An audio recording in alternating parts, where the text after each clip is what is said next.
Good evening to all my co-presenters. Thank you so much for inviting me, Dr. Smita, as always, and of course the KSOS team.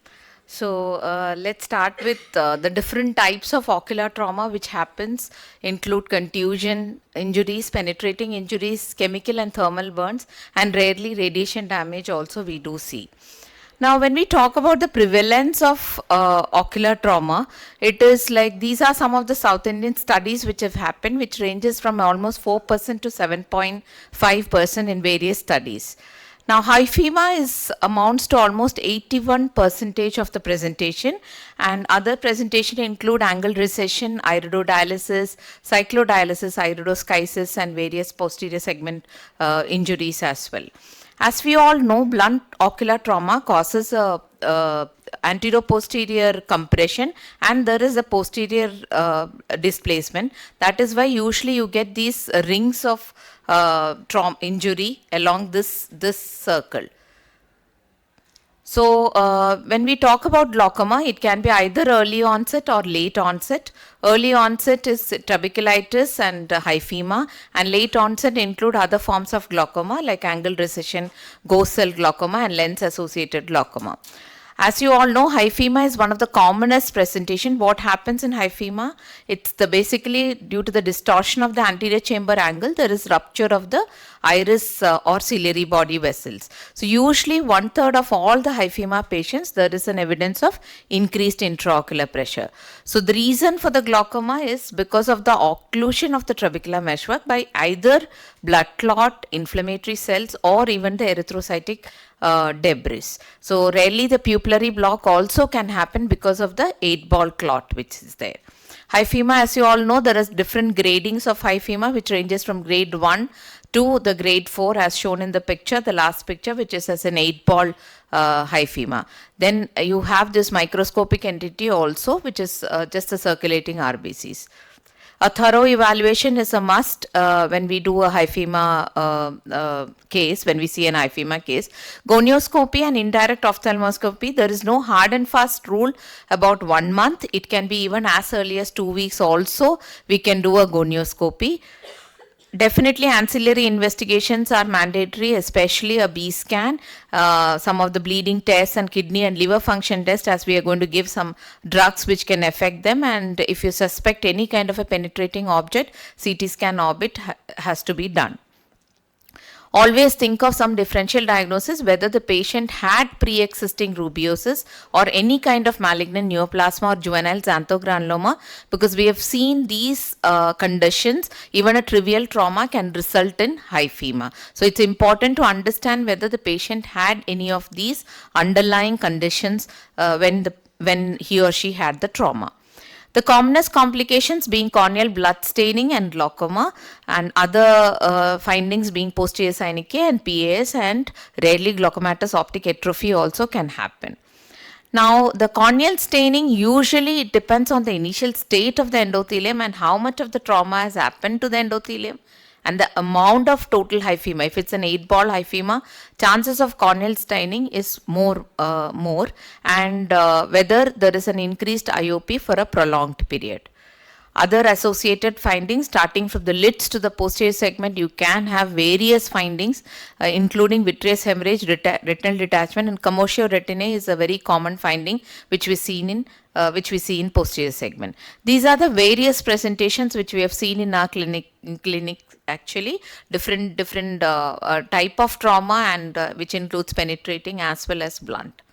What are the two main goals when we treat hyphema? One is IOP control, and we have to prevent the chances of rebleeding.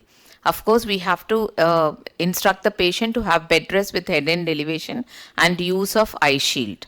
Medical management includes all type of anti-glaucoma medications, avoid prostaglandin analogs as well as a pilocarpine. Pump in lot of steroids. It can be either topical as well as the oral steroids. I'm a great fan of using oral steroids if there are no contraindications for the patient. It does help in resolving the hyphema and therefore the IOP as well. atropine. When do we do a surgical intervention? This is the typical textbook explanation of a surgical intervention, but many a time practically we may not wait even this much to do a surgical intervention. Now, what are the various surgical management? You can do a paracentesis and anterior chamber washout. You can do a limbal delivery of clot expression, and vitrectomy probe can be used to cut or aspirate the hyphema. Now, one of the point which we have to note here, when we use a vitrectomy probe, make sure that you don't injure the other structures inside the eye. Like when we try to pull out the hyphema, there are chances that we can make an iatrogenic iridodialysis.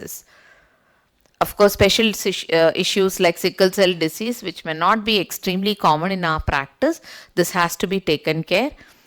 The prognosis for visual recovery usually depends on the other structural damages.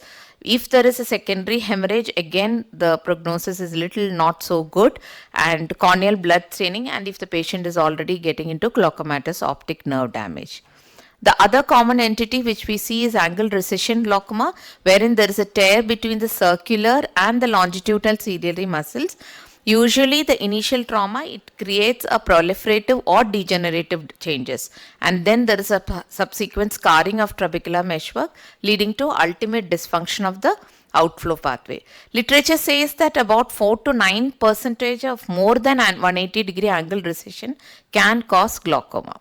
Now, these are the various features which we can see in angle recession glaucoma. There can be an irregular AC depth, iris root or sphincter tears, peripheral anterior synechiae, Washer's ring, cataract, and other posterior signs of trauma.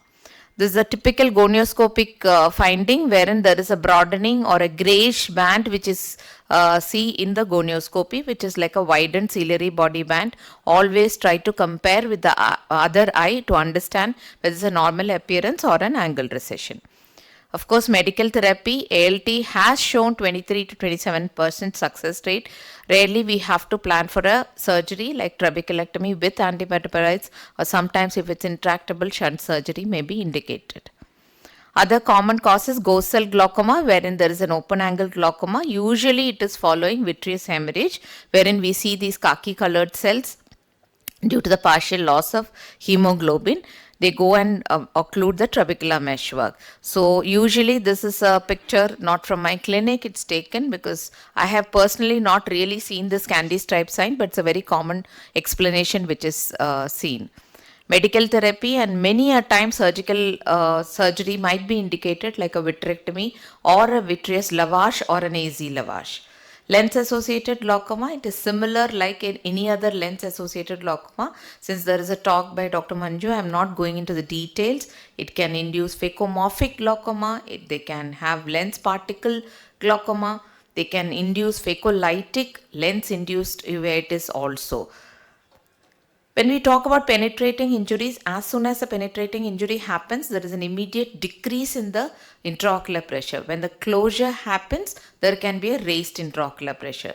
What are the mechanisms involved? It can be red blood cell related, it can be due to the lens, it can be due to angle closure, or it can be due to retained intraocular foreign body as well. How do we manage these cases? First and foremost, minimize the development of chronic aqueous outflow obstruction. So what do we do that? So this is a case of penetrating injury. So you make sure that the wound is tightly closed. There are no incarcerated uveal tissue.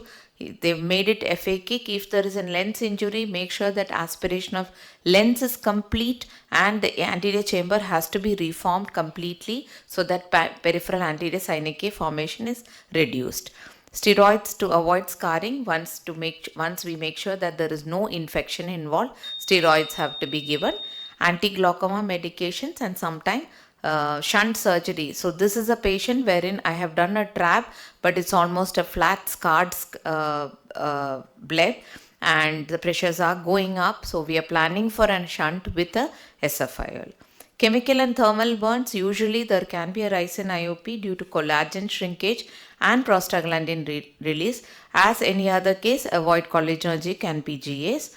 Thermal burns, why does it cause intraocular pressure raise? Large quantities of intravenous fluids to maintain the blood pressure can induce a massive periorbital swelling, and that result in increased IOP. So most of the injuries which we encounter in clinic is due to either sports or industrial injury, and it has been always reiterated that 90% of these injuries are preventable with protective eye care. So whenever we deal with patients, please ensure that at least they wear protective eye care in their future endeavors.